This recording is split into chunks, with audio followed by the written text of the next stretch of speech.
Welcome to the Put On Waivers Media Group, home of the Put On Raiders podcast and the Student Body Right podcast. This is your place for the best breakdowns and the best insight for those who fight on and bleed silver and black. Now, here are your hosts, Dwayne Douglas and Ryan Holmes. Trojan fans. Let's go. Student Body Right, USC podcast here on the Put On Waivers Media Group, Put On Waivers Podcast Network, whatever you want to call it. We are here, and I have a special guest, Phil Robinson III. He was on our first episode.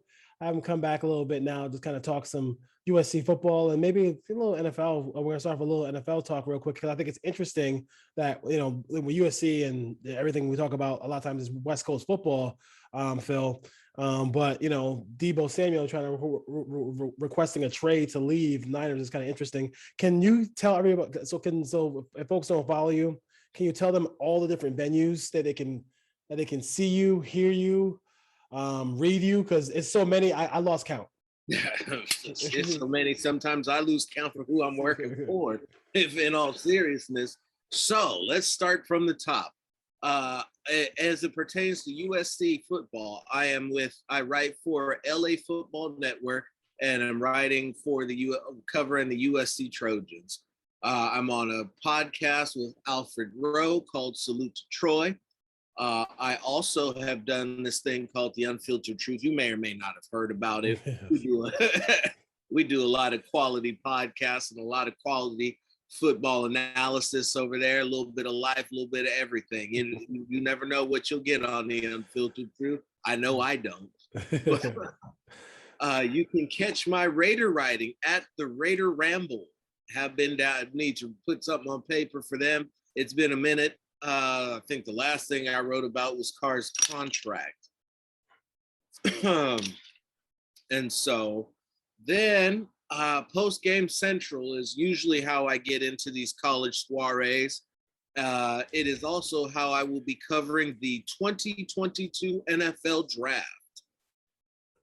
Yeah. So Phil will be at the draft covering it, and I'm sure he press credentialed all out. So that should be a fun situation there in Vegas. Always a good time. Sir. So I'm excited to see what content you come back with. But as far as that goes, real quick NFL talk before we go before we head over to the Trojans. Deebo Samuel listen. I am. If you watch this channel, it is USC football and it's Las Vegas Raiders football. So those are our two avenues on this street here. I never would have been able to tell. Not at all. In the shirt, the background, you can't tell. Yeah, but the one I do get, I do go back and forth with Niner fans, back and forth. I'm not as big a Shanahan guy as everybody else. But my question to you is, did Shanahan actually maybe put his foot down and say, "Hey, I'll play you wherever I want to play you, Deebo, and if you don't like it, you can get out of here"? Because how do you lose a guy who, let's not forget, he pretty much put all the Niners in a backpack and carried them to the playoffs and carried them to the NFC Championship game. And that's precisely, and if you really stop and think about it, what is he really saying?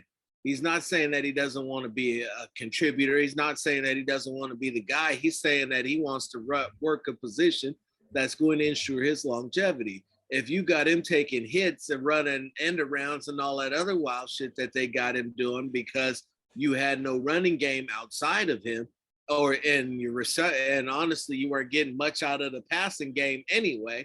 So you had to find creative ways to get him the ball, because when Jimmy puts the ball up in the air, he's throwing nothing but 50-50 balls, and that's being generous. Now, as we get into Deebo Samuels, there's a couple of questions that I want to ask that a lot of people have overlooked. How many years in the league has Deebo Samuels been in? A couple, 2, 3. 2. Said as a second-round draft pick, you sign a 4-year rookie deal. Mm-hmm. We have been through this time and time again with athletes who are higher draft picks than he.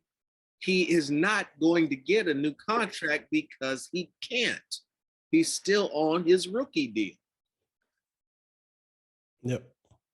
He can't. Yeah. He can't get a new contract.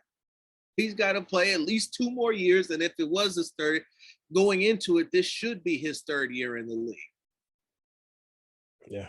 Which means he'd still have to play 2 more years as a second-round draft pick. Yeah. So when he gets dealt here, they can rip that contract up, or they can't rip that contract up so he can go. So what it's going to be, if they rip the contract up, it'll be some groundbreaking, precedent-shattering. Because remember, Aaron Donald had held out. Remember, Khalil Mack threatened to hold out. Remember, Le'Veon Bell did hold out. Yep. So this would mark the first time that an athlete has threatened to or said they didn't want to be there, got traded, and the new contract before his rookie deal was over. Yeah, it's interesting. Really interesting here. And I just feel like, as soon as it happened, I started listening to San Francisco Sports Talk Radio, and it went from people were talking about, did Shanahan make Deebo or Deebo make Shanahan? It's like, listen, Deebo was a beast before he met Shanahan. The Niners have not handled this from the get-go at all from the beginning, because they should have gotten, when you got Trey Lance, you should have got rid of Garoppolo immediately, and then start paying the players around the team, because you have a quarterback on a rookie deal. Like the longer it takes to get him on the field, the more issues they're going to have. I mean, it's just simple as that. You got to get him on the field to find out. It can't be, end of next year and Garoppolo plays all 17 games, and then we're sitting there still wondering if Trey Lance can play. I mean, that's where they're going to be stuck at. So I think that all this talk about is Lance going to play or not is a bunch of hogwash. I think that they fully expect him to play.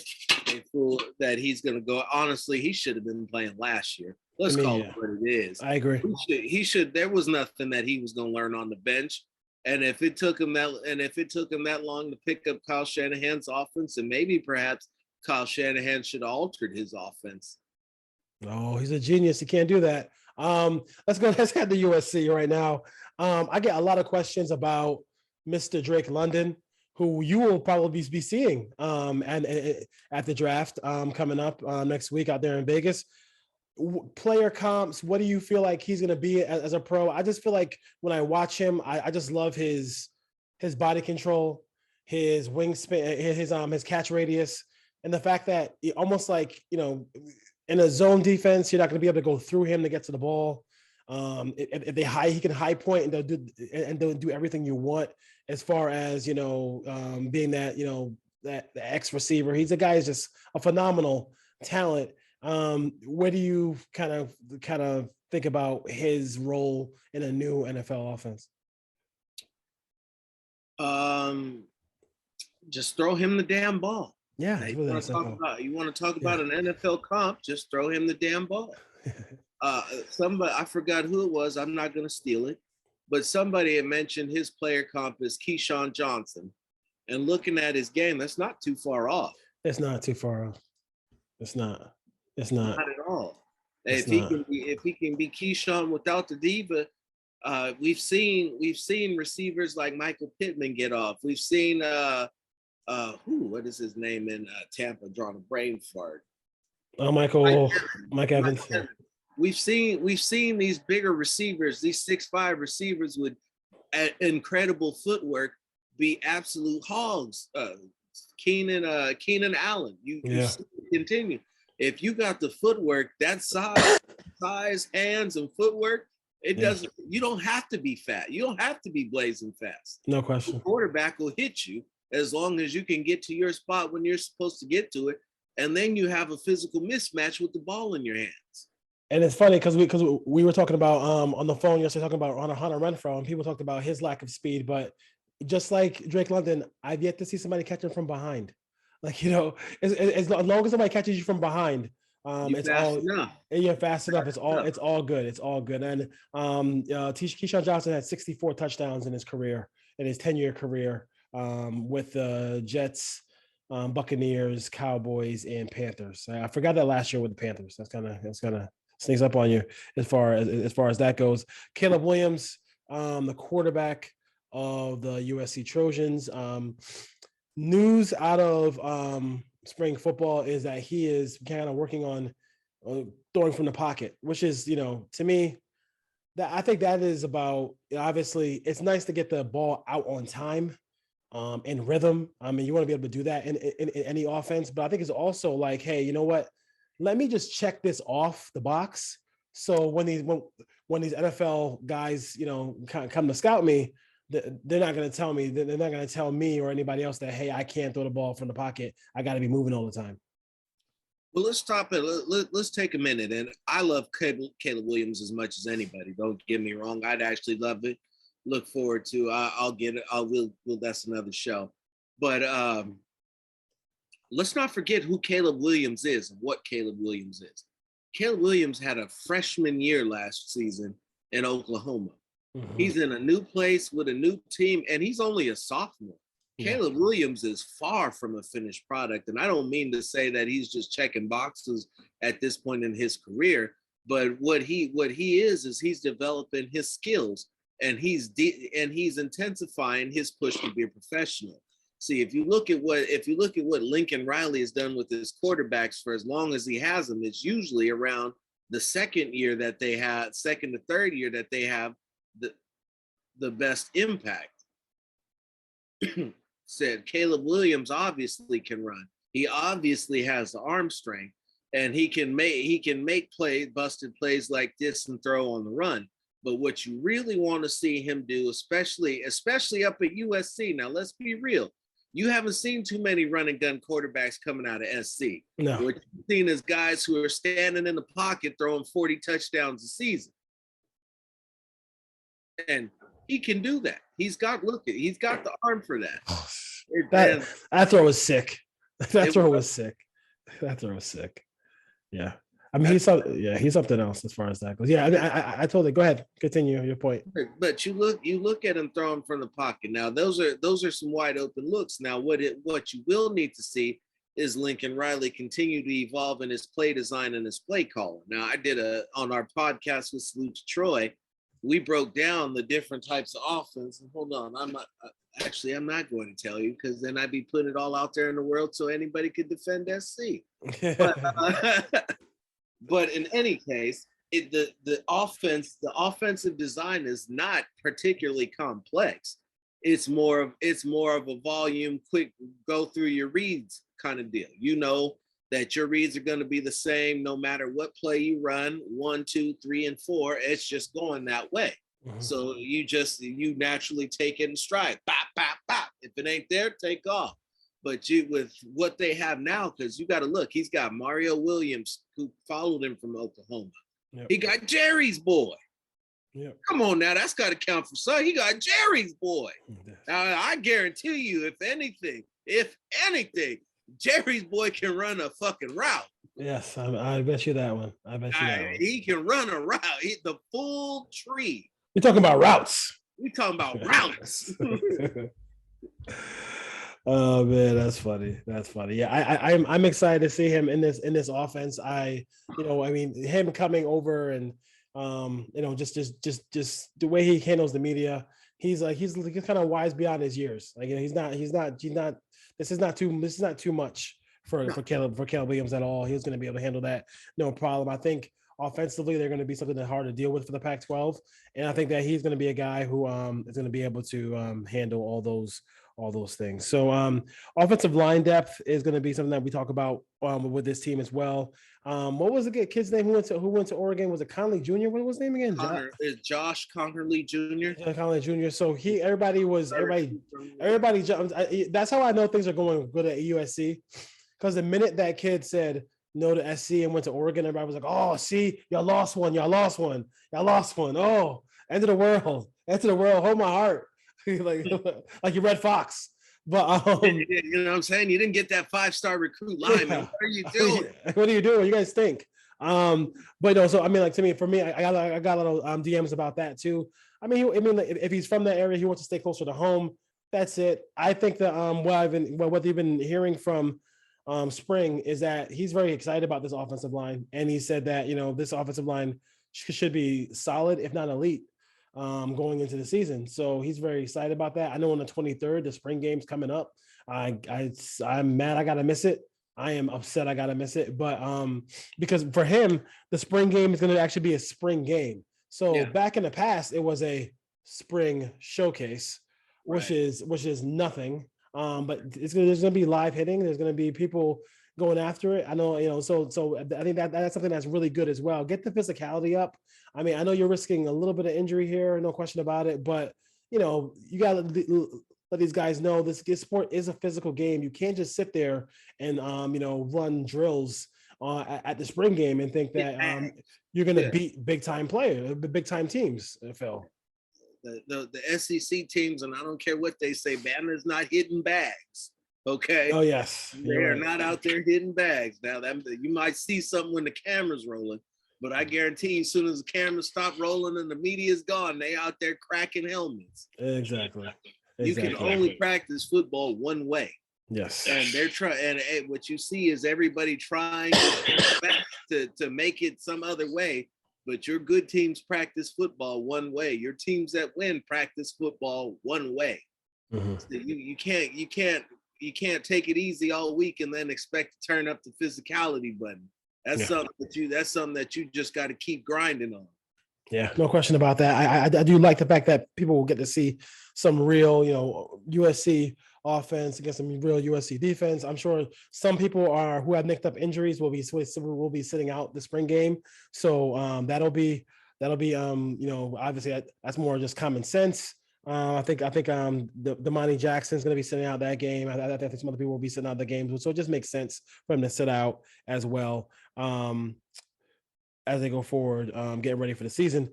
I did have, so basically, players, we all know how this just you want to throw up thinking about the Clay Helton era. You just want to throw up. You just want to throw up.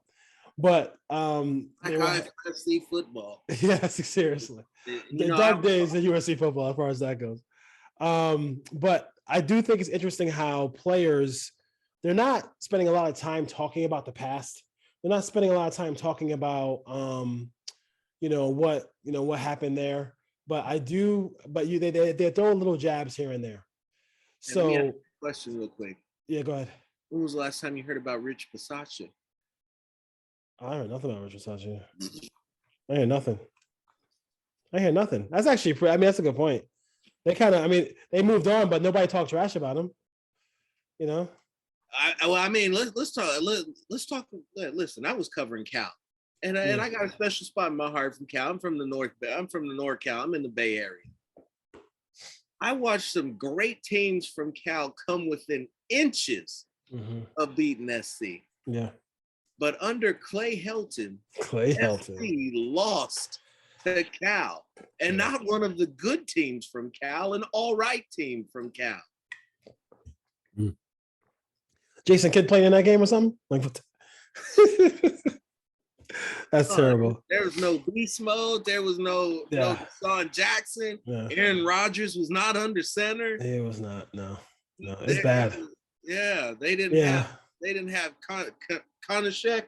They didn't have Weaver. They didn't have B.D. Williams put out a video the other day, and it was USC versus somebody, and like three people are screaming down the field wide open, and he was like, "This is the Paul Gunther defense. I hope the defense is much better this year." Because it was bad. It was like the quarterback drop backs to pass, and there's three people wide open. Off the rip. I'm like, what defense are they playing last year? But my point about Clay Helton was players they had a very good red zone practice, because in order to be good in the red zone, you should probably practice.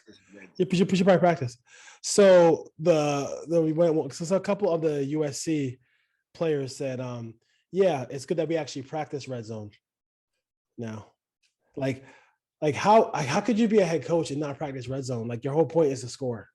Like it's red zone, your red zone offense, plus your red zone defense, how you can defend it, how you can score.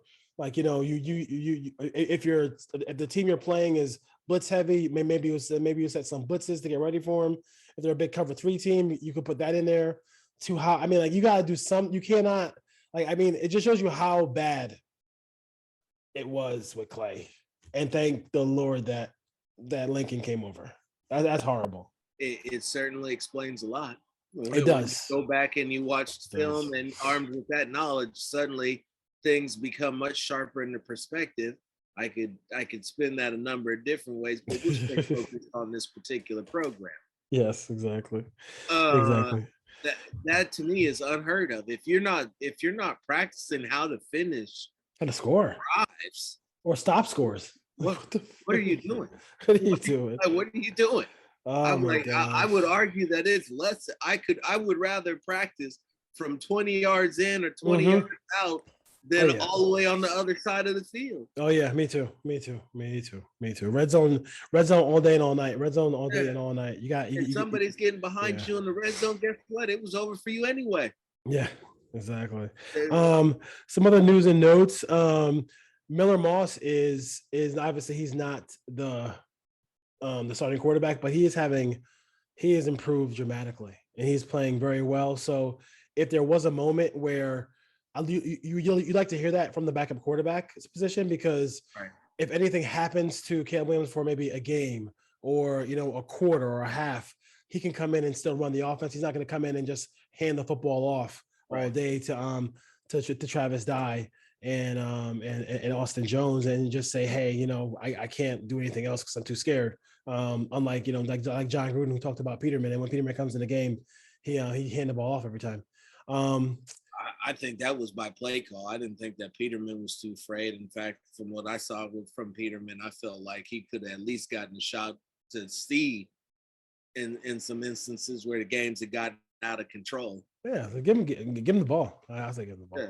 Give him the ball. But I digress. But yeah, so I mean, so Miller Moss is playing well as well out there in the spring as far as that goes. Alex, I mean, I think we expect points from this team. I think we do. The Pac-12 is not sitting there with a bunch of SEC defenses there. But can we talk about like Alex Grinch has like a difficult job kind of, molding this defense and what he wants. Do you feel like they should, I mean, he should kind of slow play to get them right, make sure they're in the right position consistently, and then start bringing in some of his more, exotic looks and things like that, or just do it from off the rip, because they do need to be able to, part of, defense is just being where you're supposed to be. And I mean, like in years past, I mean, they're just not where they're supposed to be, or it didn't have a design or anything. He has a design, but would you kind of piece that together slowly and then get more complex as they show success? More than anything, what I think Alex Grinch needs to understand is that he's no longer in the Big 12. Yes. That offense is run differently in the Pac-12. It's a much wider open style of offense than with all types of zone runs and whatnot. And I'm not saying that he didn't see that at previous stops, but they do it a little bit. They do it a little differently out in the Pac-12. And when you get teams that are good, they can eat you alive and cook you up. You look at the Big 12 and who was great in the Big 12? It was supposed to be Oklahoma. Mm-hmm. It was supposed to be Baylor. It was supposed to be Oklahoma State. If I recall correctly, none of those teams won their bowl games. Yeah, did not. So I mean, so that's where he's got to start. He's gonna have to get better play out of his defensive backs for sure. Having a plan, being able to communicate that plan will help. He had some deficiencies at Oklahoma last year. There were a couple games that got away from them that shouldn't have. And so he's gonna have to make his own adjustments in what it is that he's doing. So I respect him, and I think that he will be good for this defense. Definitely an improvement over what they had, but he needs to continue to evolve as a coach himself. Yes, yeah, no question about that. As far as well, and part of him evolving is the leadership that they're seeing from Shane Lee. The transfer from the Crimson Tide. He's kind of walked in and just said, this is my defense. Like this is, I mean, this is, I mean, y'all not gonna make my defense look bad. So he really is. I mean, he's coming in. You know, somebody's supposed to. He's coming in the weight room, putting up 5 plates, saying, "Hey, I mean, this is how we do it at Bama."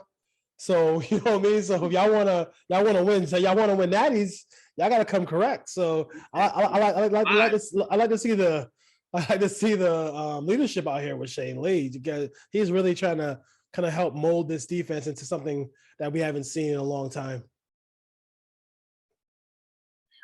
5 plates, huh? Yeah. Say again? I said 5 plates, huh? That's what I heard. I put on 5 plates. I heard put on 5 Hey, plates. man, So listen, he got my attention. yeah, no question about it. Come out there throwing up 5 plates. I'm listening. Yeah, he's doing a good job. So so what else we have here is What have you heard about was it Mekhi Brown or Black men? Mekhi Black. Mekhi Blackman. I've heard that. I was actually just listening to USC football and Inside Troy, and they had been talking about and even Caleb Williams had been talking about the energy and the effort that he's been putting out and what he's been doing for the team. I think he's a little banged up right now, which is why he hasn't been practicing. But hopefully, we'll get a chance to see him in the spring game because Caleb Williams named him as a player to watch. Yeah, I mean, hey, listen. I mean, they are. I don't. The thing that I mean, you'll see the depth come through the years where they have that depth. But right now, like I said, right now we got to see. We have to kind of let them build this up. But right now, the depth. If they have a bunch of injuries, it's gonna be tough. But right now, I mean, I still think they can stay. They can still be a contender to win the Pac-12 and go to a major bowl game this year if everything goes well. I did hear about the gold plated thing. I think that's kind of cool. You just get the the maroon helmet, the cardinal helmet, and you have to earn the logo. You have to earn the logo. So I heard about that on Twitter as well, which is kind of cool. So people are slowly but surely earning their logos on their helmet, which is pretty cool. Go play it. Go play it. They call it. So, which is cool. Which is cool out there in SC. Going down the list. It never ceases to amaze me how much kids love stickers. I tell you, look at what the coach is doing. Got these boys out there giving their all just to get some stickers. It is fun, it's funny. It's funny because it is true though. It is true. Like they kids, even kids in think about grade school. Like we love getting stickers, right? That was you go home, run to your mom, and she'll tell her you got a sticker on. But they love stickers. But the Buckeyes were, the Seminoles are real big on that as well. So you gotta love that. You gotta love that as well. So that's always cool to see. Also the leadership on the offense we're seeing from, and this is a guy who I feel like is going to be a real threat offensively for the Trojans is going to be Malcolm Epps. Tight end, really taking control of that tight end room, kind of let everybody know that like, hey, we got to step it up. We got to be able to learn this offense and be explosive. He's kind of that hybrid in between, wide receiver and tight end. When I watch his highlights, I watch his tape. I love his game. I think he fits perfectly with what they want to do, what they have. I mean, he's such a great contrast to what they have in Rice, Williams, and Jackson out there at wide receiver. Absolutely, and what you're going to see is a renaissance in USC football. Who was the last great USC tight end? Yeah, I know. That's crazy. I was like, who was the last great? I was like, matter of fact, who's the tight end on the national championship or on the Rose Bowl team in 07? I don't even know who he was. Wow, that's great. I gotta look at before we get out of here. I gotta see this, dude. Like, who are the best tight ends in USC history? Yeah, I mean, yeah. That is nuts. You're going back. You're going back. You're going back. Yeah, you're going I back. couldn't Yeah, even you're think going of the back. guy with Pete Carroll. Who was his tight end? Yeah, I don't it's know. going back. Yeah, Defense. I could name running backs. Yep, receivers, quarterbacks, all of that. Tight ends.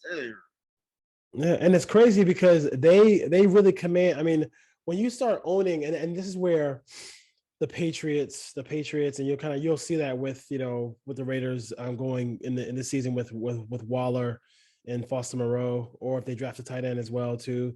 But like the Patriots always had that mismatch with a tight end.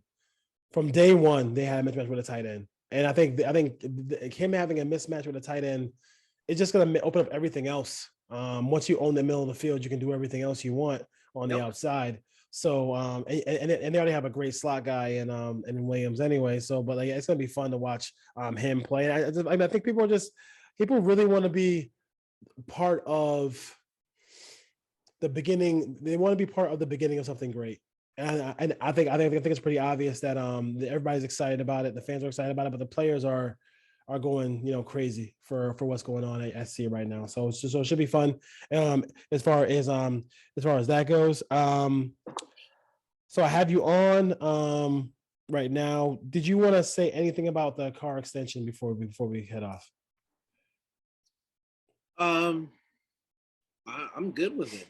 Me too. Carr was a man of his word. He said it wasn't about the money. And looking at this deal, it clearly wasn't. It was not about the money. It wasn't about the paper. Not about the money.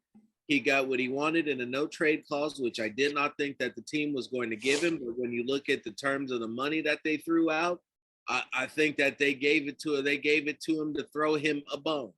Yeah. There's an out in the contract that Dave Ziegler chose not to speak about when asked in the press conference he gave today.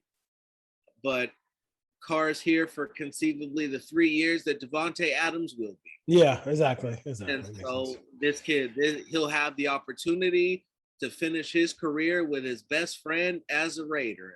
And so at this point, the Raiders have given him everything he could possibly ask for to win.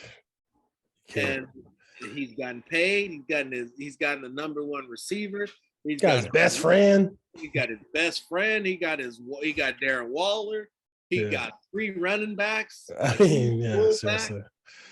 They get him a right tackle. It's like Christmas.